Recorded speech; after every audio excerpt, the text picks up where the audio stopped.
Hi folks, this is Chris Fanning for the Picton Gazette. With summer officially around the corner, it's time for our annual Weddings in the County issue.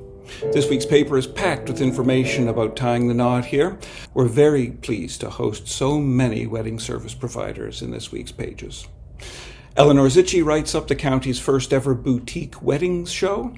Brittany Blodgett tells us about the options at one of the county's classic party locations, the Hayloft.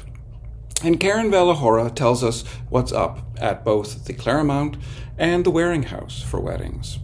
And in her editorial this week, Karen reflects on the rising trend in pop-up weddings and elopements, suggesting that it actually reflects faith in the institution of marriage itself, beyond the desire to have a big party.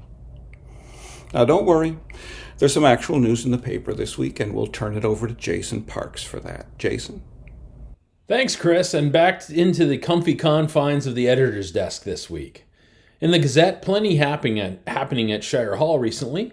I take a look at the council remuneration story that seems to never end. Nerves are certainly starting to fray over what council might set as pay next term. I've also got coverage on Councillor Kate McNaughton's resolution calling on the provincial government to reaffirm its commitment to municipal democratic processes across Ontario.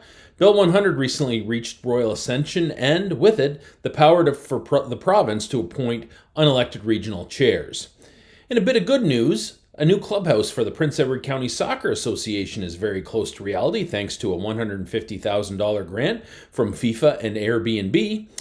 And finally, Parrish and Heimbrecker officially opened their grain terminal operation on Picton Bay last week. These stories and coverage from Monday's sentencing of Jennifer Simeo are all available at www.pictongazette.ca. Wishing our readers a pleasant Father's Day weekend, and back to you. Thank you, Jason.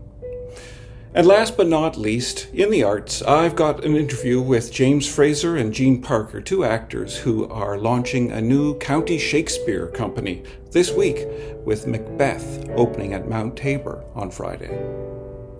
That's about it for this week. Thank you very much for tuning in, and we'll see you next time.